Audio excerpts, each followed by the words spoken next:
Good morning. Here is today's Korean economic news briefing. The global economic landscape is increasingly shadowed by escalating geopolitical tensions in the Middle East, leading to a significant surge in oil prices and raising concerns about increased downside risks to economic recovery worldwide.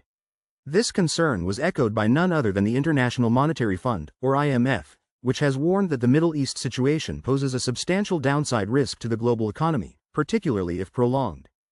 Deputy Prime Minister and Minister of Economy and Finance, Koo Yoon-chol, held discussions with IMF First Deputy Managing Director Dan Katz, where the IMF underscored that a protracted conflict would negatively impact global growth trajectories and inflation.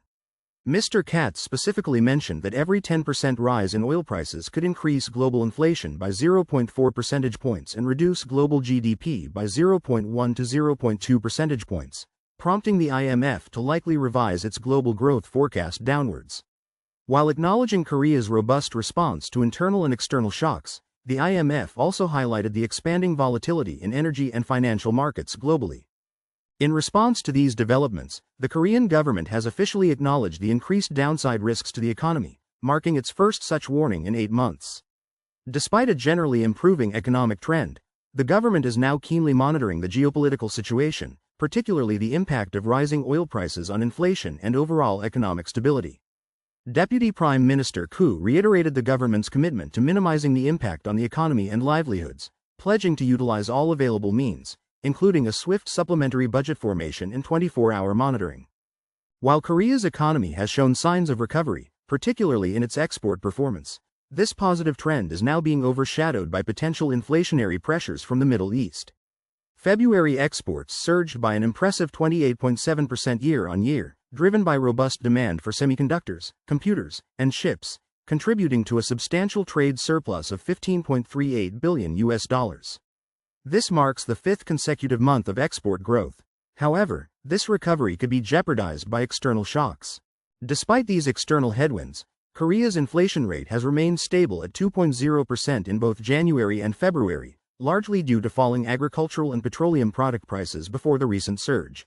Employment data presents a mixed picture. While the number of employed individuals increased by 234,000, the unemployment rate also rose slightly to 3.4% year-on-year, particularly in manufacturing and construction, suggesting a qualitative recovery in employment remains limited. Against this backdrop, major central banks, including the U.S. Federal Reserve and the Bank of Japan, have maintained a cautious stance on interest rates. The Fed, led by Chairman Jerome Powell, decided to keep its policy rate unchanged, citing still high inflation and a tight labor market. This prolongs the rate freeze trend, with the Bank of Korea also expected to hold its benchmark rate steady for the 7th consecutive time. Powell also acknowledged the global economy is facing a significant energy shock due to the Middle East situation. These geopolitical and monetary policy concerns have sent ripples through financial markets. New York stocks experienced a broad decline, with the Dow Jones, S&P 500, and Nasdaq all closing lower. This downturn was fueled by surging international oil prices, which surpassed $112 per barrel, and diminished expectations for a U.S. interest rate cut this year. The prospect of prolonged high interest rates in the U.S. has also impacted currency markets, leading the $1 exchange rate to re-enter the 1501 range, as expectations for a Fed rate cut faded amid the escalating conflict in Iran. Shifting our focus to specific industries, the competition in key sectors continues to intensify. The K-battery industry, a cornerstone of Korea's future growth, faces significant challenges from China's aggressive pricing and massive capital injections. Korean battery manufacturers, whose market share is shrinking even outside the Chinese domestic market, are strategically reorienting their business models. They are diversifying from electric vehicle batteries into high-growth areas like energy storage systems, and humanoid robot batteries, a strategy known as value shift, to secure new avenues for survival. This move is a direct response to the global EV slowdown and the dominance of Chinese LFP batteries at lower costs. This drive for technological differentiation extends beyond batteries.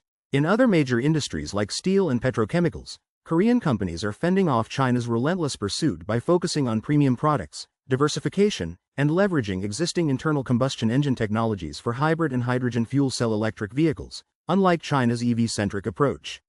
Hyundai Motors' high-performance N-brand electric vehicles serve as a prime example of this strategy. Speaking of advanced technology, artificial intelligence, or AI, remains a critical growth engine. Deputy Prime Minister Koo Yoon-chul emphasized the need for tangible AI achievements that operate in the field, moving beyond mere planning. He cited the Hwaseong AI water treatment plant as a leading example, urging its rapid replication as a successful model. Industry reports, such as KPMG's analysis following the NVIDIA GTC 2026 conference, highlight the accelerating AI full-stack transition, which is reshaping industrial value chains and infrastructure. This indicates massive investment and potential for Korea's tech sector. Turning to the domestic real estate market, we observe a complex and somewhat contradictory picture. While overall home prices in certain areas, particularly in Gangnam and along the Han River, show signs of correction, with some districts like Seongdong and Dongjak now experiencing price drops, the situation for tenants appears more challenging. In Seoul, the number of Jaeon's lease listings has plummeted by 26.4% in just 3 months, with areas like Naeon and Jungnang seeing over 60% of their mid-priced Jaeon's apartments disappear. This scarcity is pushing up Jaeon's prices and accelerating the shift to monthly rent, increasing housing burdens for tenants. Adding to homeowners' burdens are the surging public land values, with some redevelopment areas along the Han River seeing public land prices double in a year, potentially pushing property tax burdens higher. In international trade, Korea is preparing for potential challenges. Industry and Trade Minister Yo Han-koo stated that the possibility of an expanded U.S. Section 301 investigation cannot be ruled out, prompting the government to activate an interagency response system. On a different note, the economic impact of Korean cultural phenomena continues to impress.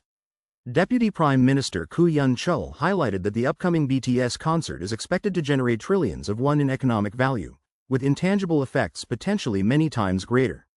Nongshim, one of Korea's leading food companies, is also looking to expand its global footprint, announcing plans to establish a local subsidiary in Russia this year to target the CIS market, building on its recent European expansion. In a spirit of global cooperation, the Ukrainian embassy in Korea expressed significant potential for mutual cooperation with Korea in post-war reconstruction and modernization. What do these varied economic signals mean for investors and the general public? For investors, vigilance regarding global oil prices and central bank policy shifts will be paramount, as these factors are driving both market volatility and currency fluctuations.